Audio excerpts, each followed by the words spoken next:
High ভিওয়ার, আসসালামু আলাইকুম। অবশ্যই আপনারা সবাই ভালো আছেন এবং ভালো থাকবেন। আমরা কিন্তু আপনাদেরকে প্রতিনিয়ত ভালো কিছু দেওয়ার চেষ্টা করি, যাতে আপনারা সুন্দর সুস্থ থাকতে পারেন এবং ভালো টিপস শেয়ার করে থাকি।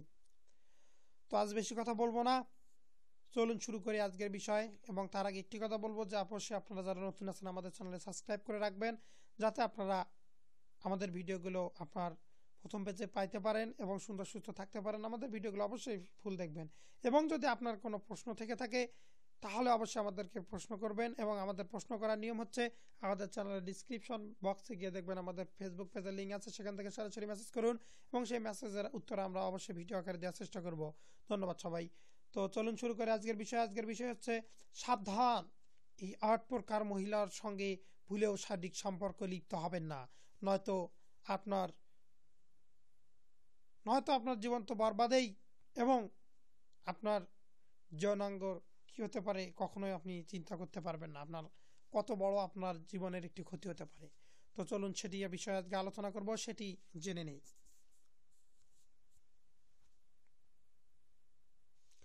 ভারতের প্রাচীন পুরাণ ও শাস্ত্রে মহিলাদের জন্য পালনীয় নানা বিধি নিষেধের উল্লেখ যেমন রয়েছে, তেমনি পুরুষদেরও কিছু বিষয়ের কিছু নির্দেশ দেওয়ার হয়েছে। নারীর সঙ্গে মেলামেশার ক্ষেত্রে কয়েকটি বিষয় থেকে পুরুষকে বিরত থাকতে বলেছে ভিন্ন প্রাচীন শাস্ত্রে।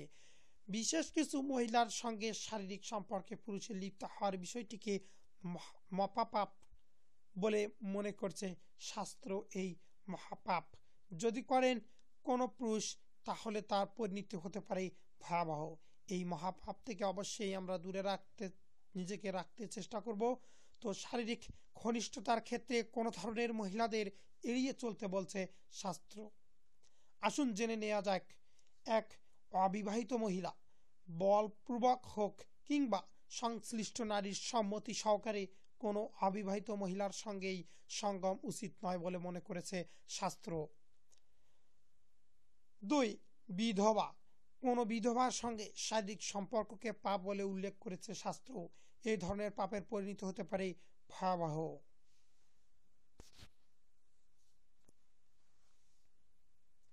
৩, বন্ধুর স্ত্রী কোনো বন্ধুর স্ত্রীর সঙ্গে যৌন সম্পর্কের ফলে নারী ও পুরুষ দুজনেই মহাপাপে নির্জিত হতে হয়। নিয়মিত হাতে এর জন্য কঠিন শাস্তি ভোগ করতে হয় দুজনকেই, সেটা ইসলামেও বলা হয়েছে। এবং ইহকালে পরকালে দু জায়গায় আপনাকে শাস্তি পেতে হবে, চরম শাস্তি, যার কোনো ক্ষমা নেই। ৪, শত্রুর স্ত্রী শাস্ত্রে এমনকি শত্রুর স্ত্রীর সঙ্গে শারীরিক সম্পর্ককেও নিষেধ স্থাপন করা হচ্ছে। শত্রুর স্ত্রীর সঙ্গে যৌন সম্পর্ককেও মহাপাপ হয় বলে মনে করছে শাস্ত্র। ৫, শিষ্যর স্ত্রী শাস্ত্রের মতে কোনো শিষ্য অথবা ছাত্রের স্ত্রীর সঙ্গে কখনো কখনো কোনো পুরুষের যৌন সম্পর্ক লিপ্ত উচিত নয়।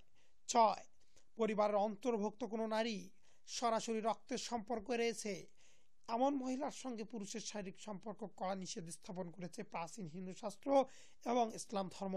সেটা তো কড়াকড়ি করা হয়েছেই, এটা আপনারা সবাই জানেন। এটি অন্যান্য ধর্মে, প্রত্যেক ধর্মেই, পৃথিবীতে যত ধর্ম আছে প্রত্যেকটি ধর্মেই এটি বলা হয়ে থাকে। আসলে এটি করা ঠিক না। এটি ইহকাল পরকাল জীবন, আপনার মরণ পর্যন্ত আপনি যেখানেই থাকেন না কেন, সেখান থেকে আপনি মরে গেলে মরার পরে এই শাস্তিটি আপনাকে পেতেই হবে। এটি আপনাকে পেতেই হবে। এবং দোজখের, নরকের আগুন আপনাকে জেলে পুড়ে ছাই করে দেবে। তো ৭, বয়সে বড় কোনো মহিলা নিজের চেয়ে বেশি বয়সী কোনো মহিলার সঙ্গে কোনো পুরুষের শারীরিক সম্পর্ক না হওয়া উচিত বলে মনে করেছেন প্রাচীন শাস্ত্রসমূহ। ৮, যৌনকর্মী অর্থের জন্য নিজের শরীর বিক্রি করছেন যে মহিলা, তার সঙ্গে দৈহিক সম্পর্ক সম্পূর্ণ অনুচিত বলেই মনে করছেন প্রাচীন শাস্ত্রবিদ এবং শাস্ত্র। তাই আমরা এই বিষয়গুলো অবশ্যই মেনে চলব। এটি কিন্তু একটি গুরুত্বপূর্ণ বিষয়।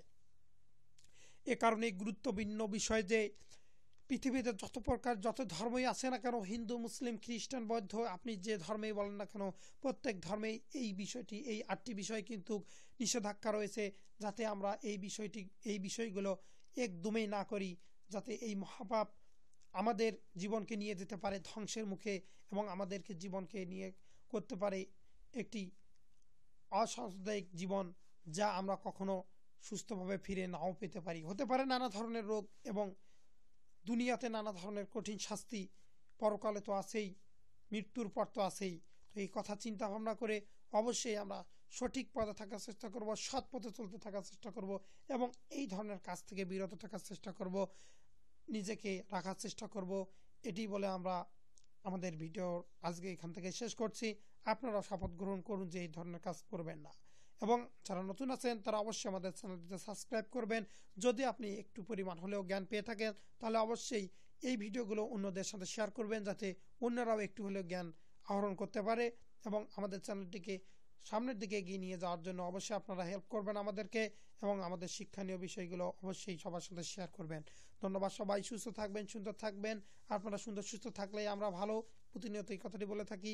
জানি না এই কথাগুলোর মাঝে কাউকে দুঃখ দিয়েছে কিনা, এই চ্যানেলের মাধ্যমে যদি কাউকে দিয়ে থাকে তাহলে অবশ্যই নিজ গুণে ক্ষমা করে দেবেন। তো আজকে এখান থেকে শেষ করছি। ধন্যবাদ সবাইকে। ভালো থাকবেন, সুস্থ থাকবেন, সুন্দর থাকবেন। খোদা হাফেজ।